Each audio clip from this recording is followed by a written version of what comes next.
남계 tukji shakjirisu chung yenjimitu dujibun jamba serjir lumbo tabur jibigu shakji jarbu shamla cha tsalo daja ki temba nyame tupiwambi shabjedur chimame bala gowe rabdu dode gosum kupachimbi chansarshin japsu chiwo 다자 개 발된 라마 리다 징쿠르잔주 찹다 가진 총반메베 때르첨본 조개 샵지도 마메발라 고 랍드드데 고슴 그바침베 찬서신 잡수 치우 다도 셈지 탐지지 주 진질라버 제도 솔 발된 자벨라마 rimbo che dagi chiwar peme denjula garden chimbugwane je zongde go song tuji ngudrup zaldu sol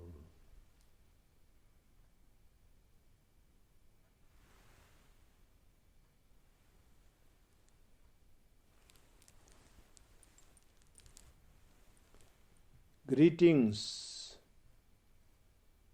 to all the Holy Sangha and followers of Lord Buddha in Indonesia. Today is a very important day for everyone on this earth who follow the Lord Buddha Shakyamuni. We call ourselves Buddhist, follower of Buddha Dharma.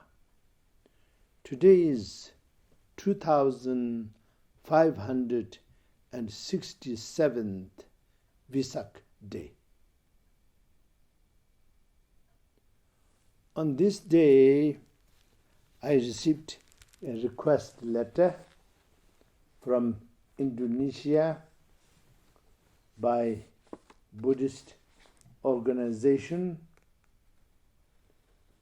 and this letter I received from Chair Lady Dara Hartati Murdaya, and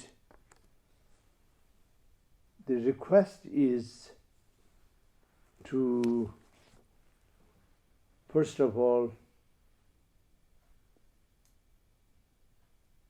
elaborate on the teaching of Buddha, but because of the time, make it brief as possible. Subject is how to gain happiness in Buddhism through Four Noble Truths. As we all know, Lord Buddha's first teaching after enlightenment in Bodh Gaya, India, his first teaching is taught in Varanasi or Saranath. These days, what we call it. And there he gave the first teaching known as first wheel of Dharma, turning the wheel of Dharma. Now, the content of this teaching is Four Noble Truths. Of course, the Buddhist canon, such as Kanjur, or in Theravada Tripitaka, entire Praktimoksha or Vinaya, that teaching is given. And the essence of that is Four Noble Truths.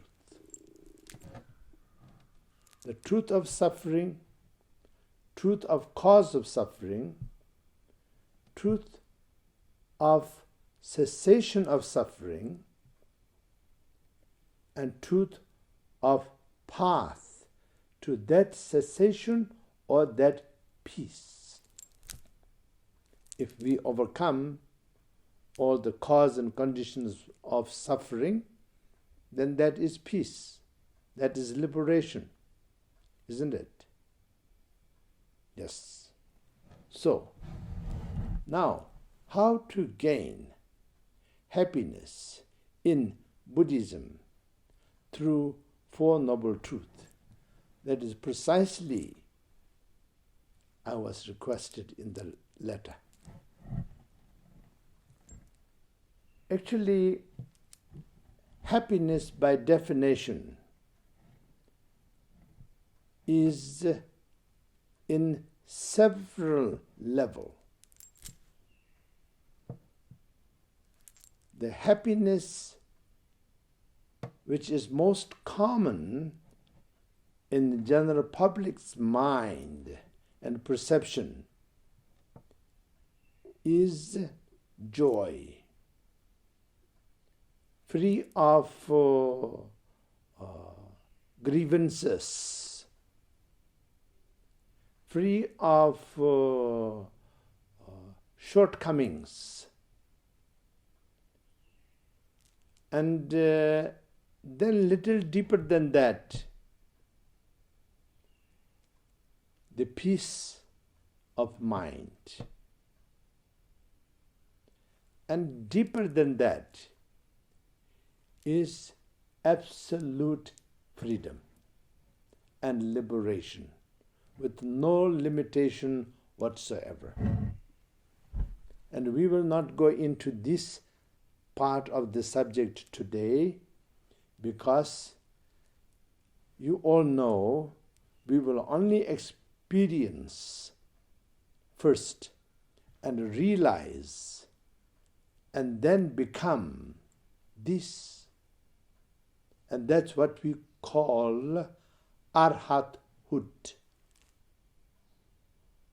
So that is way above our reach right now for the mass, for the general public, for the grassroots level.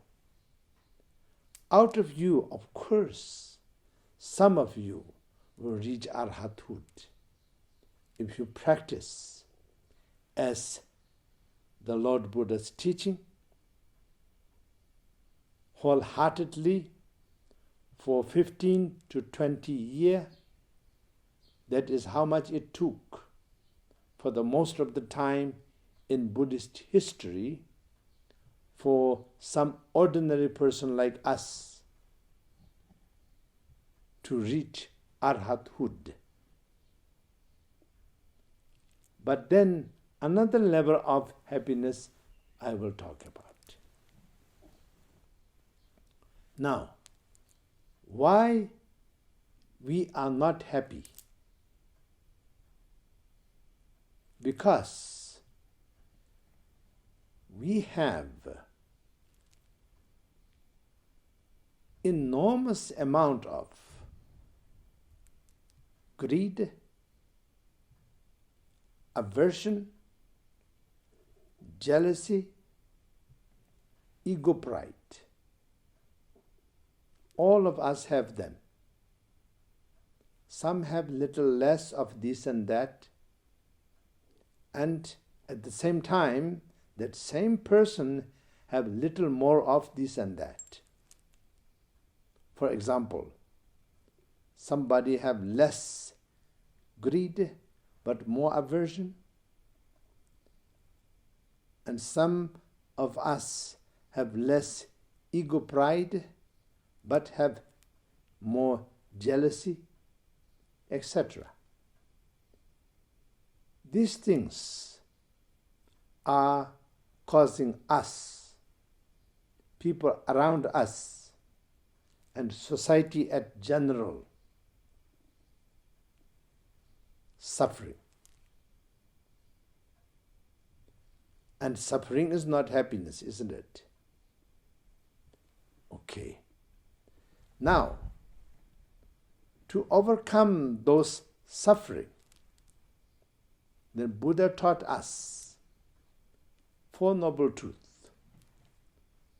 First of all, we all have to know,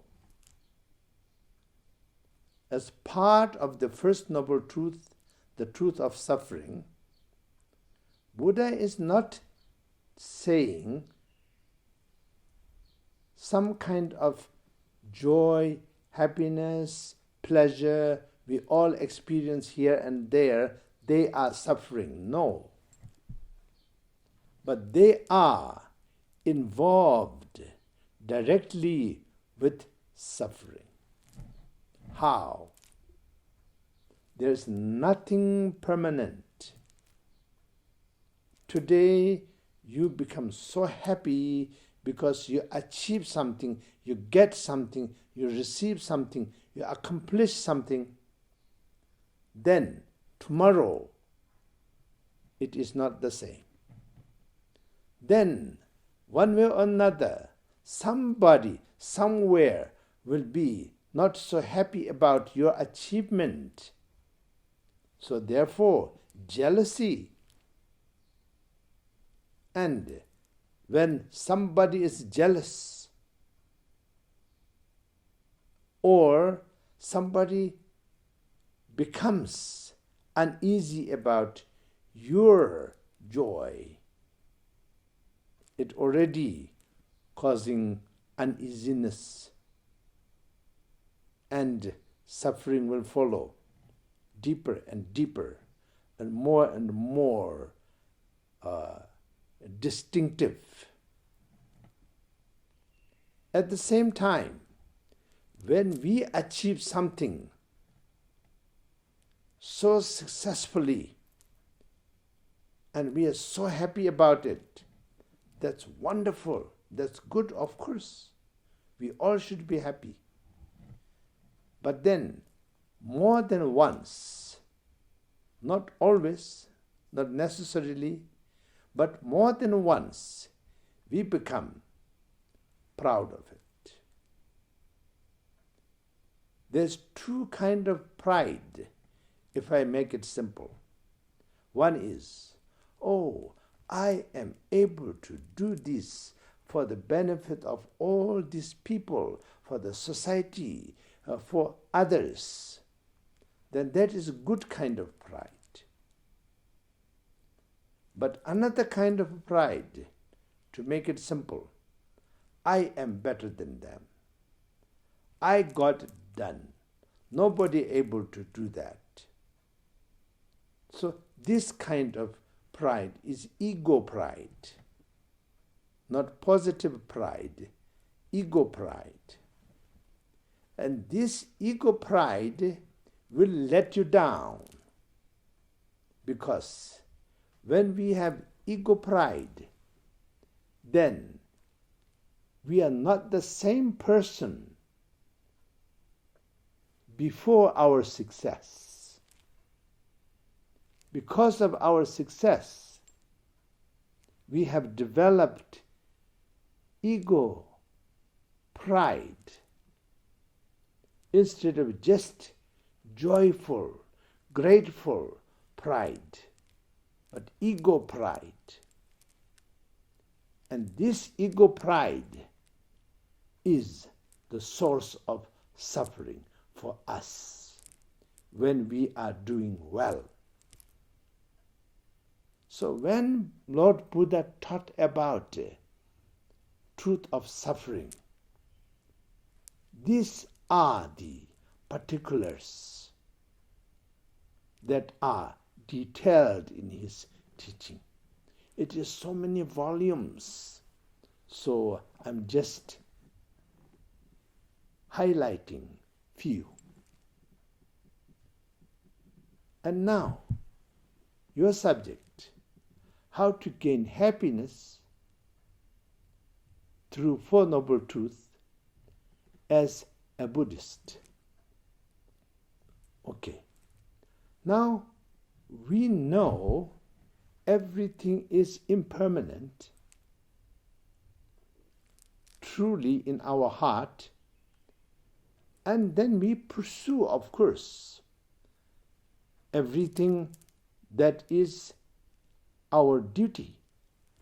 Duty to the family, duty to the society, duty to ourselves, our health, our well-being, our education, and duty to others, elders, our parents, and society, and children, for everyone. When we pursue all of this, knowing nothing is permanent, then we will be very mindful, very aware.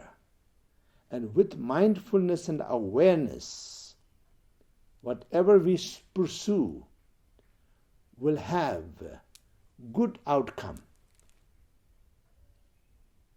And we will not having this misgiving that anything or everything is permanent, because of not permanent. They are not permanent. Yes. And then definition of suffering we should also know. Definition of suffering is not just being sick, or definition of suffering is not just having some kind of visible pain in our life. Not only that, but definition of suffering is when we have nothing, we are suffering because we have nothing to eat, we have nowhere to sleep. And then when we have something to eat, somewhere to sleep, then that suffering is over, but another suffering starts. That is, we want better food, better place. And if we achieve that, that's wonderful, but it doesn't stop there. We look around and we see neighbors. They have better places and better foods and better things around them. Then we pursue that. What we already got, what we already achieved, we somehow don't see it. It becomes almost invisible to our eyes of the greed. Yes. And then after that, then it's not just the food, the house, not only those things, but the name, the fame, the great fortune. The fortunes have so many levels, we all know. Millionaires, billionaires, trillionaires, etc., etc. So we can have wish and we can have this wanting to be all of that. And that will not happen just sitting there and dreaming. We all have to work for it. And on the way of working for it, sometimes smooth, sometimes not. When it is not smooth, we suffer. When it is smooth, that means others who are pursuing it, they are suffering because everyone wanting the same thing, and then somebody doing better and somebody doing worse, means someone's effort is one way or another, forgive me, I am wrong, I hope I'm wrong, but somebody achieves something faster, easier than others who are pursuing for the same thing, is stepping on the toes of those who does not achieve with the same speed and same success. It is. When one animal, example, have 10 cubs, let's say one tiger have 10 cubs, and when those 8 cubs become very healthy, grows very fast, that means the 2 cubs did not get the same nourishment and same attention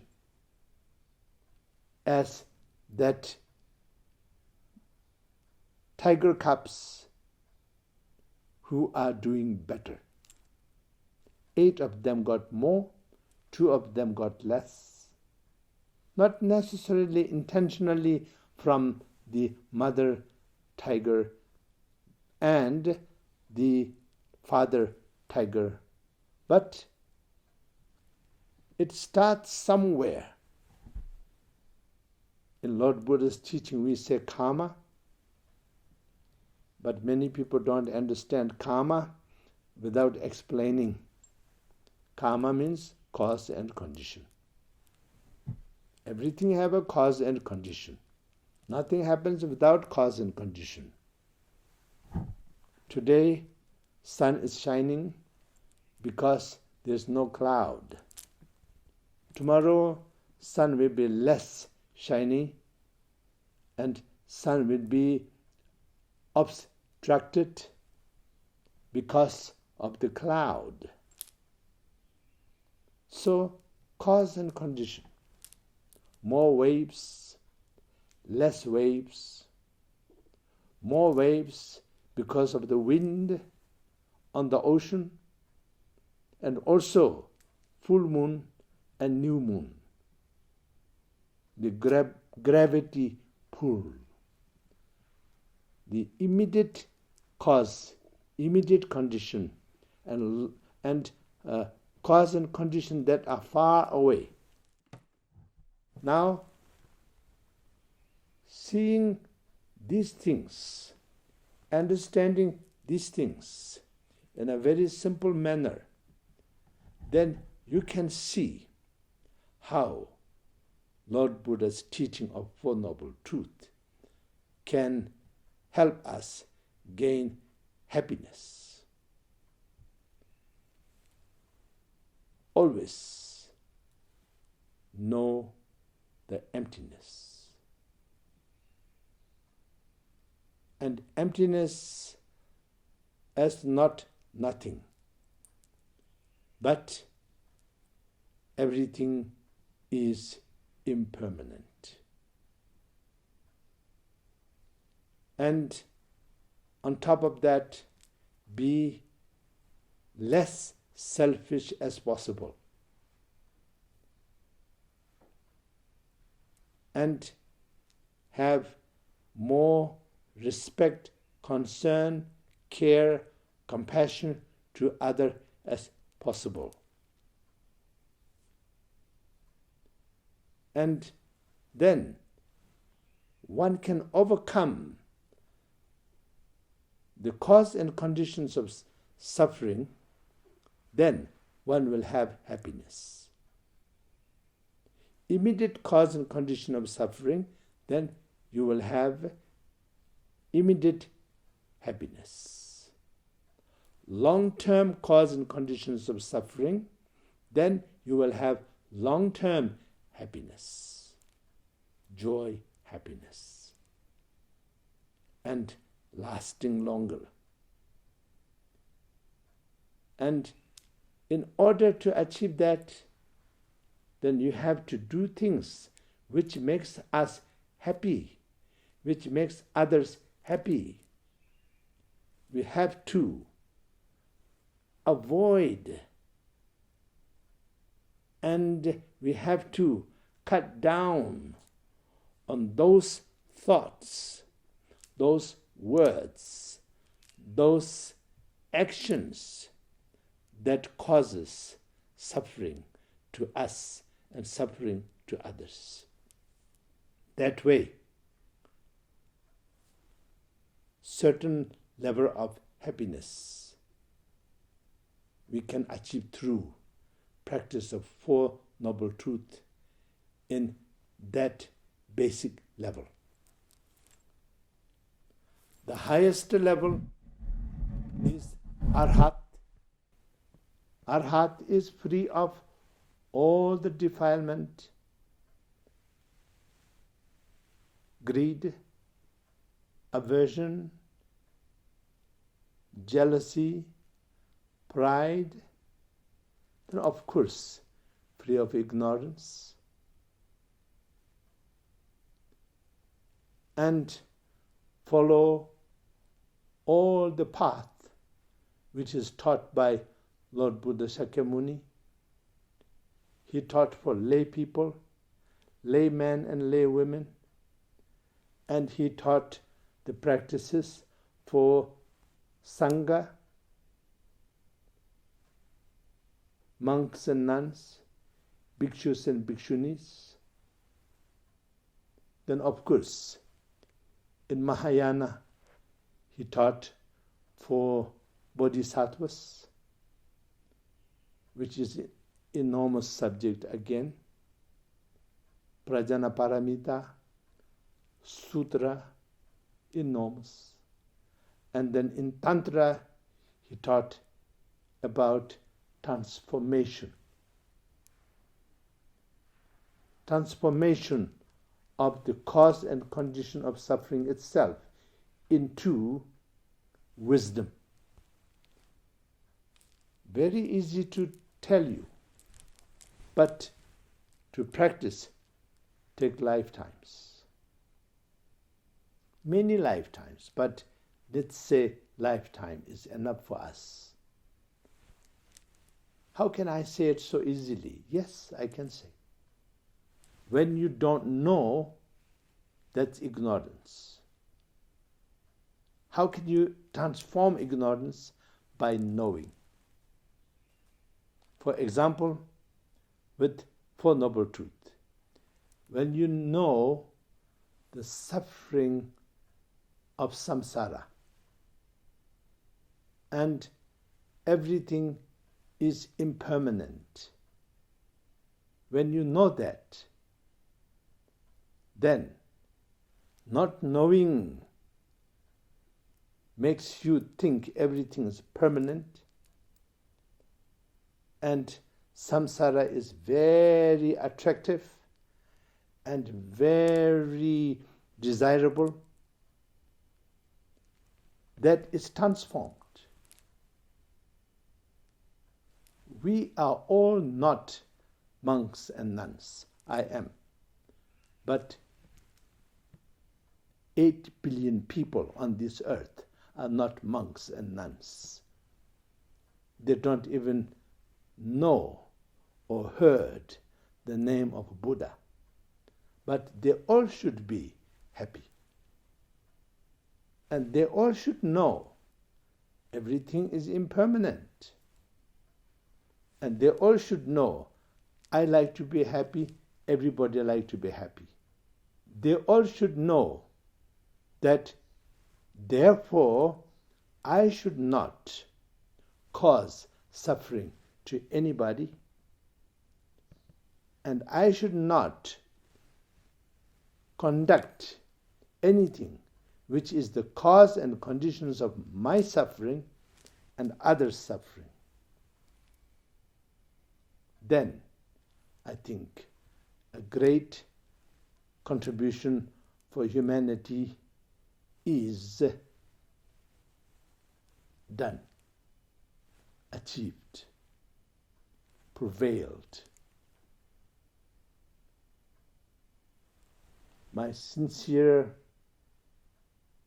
devotion to Lord Buddha,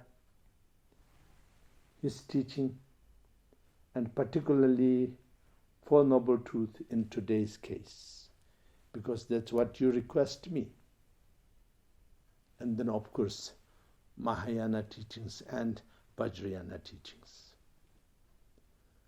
I also wanted to show respect to all the other faith, because they all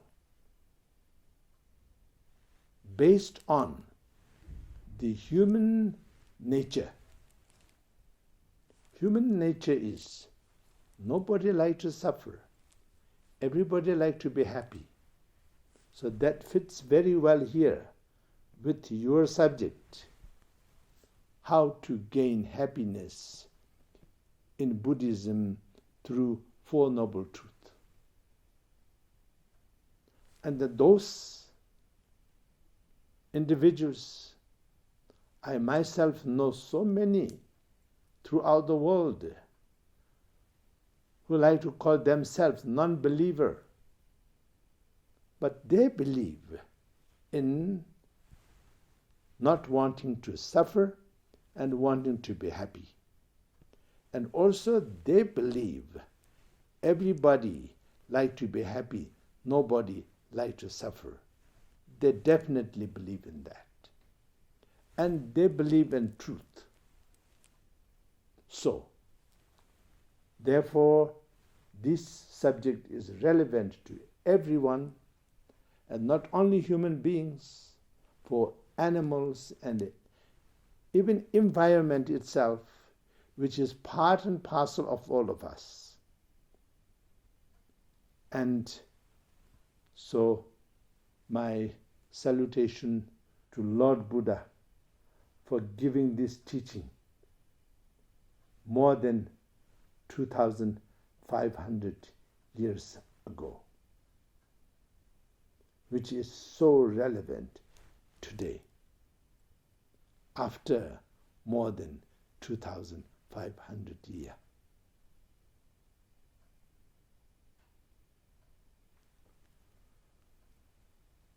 May all sentient beings be free from suffering and causes and conditions of suffering. May they all be in peace and happiness. May there be peace, harmony on earth. We just overcame terrible pandemic which overwhelmed us for several years, and we sincerely appreciate the effort of everyone, from the highest to the lowest, throughout the world and in the locality, who made us to be free from this menace. Thank you. And Buddha bless you, Buddha bless you, Buddha bless you.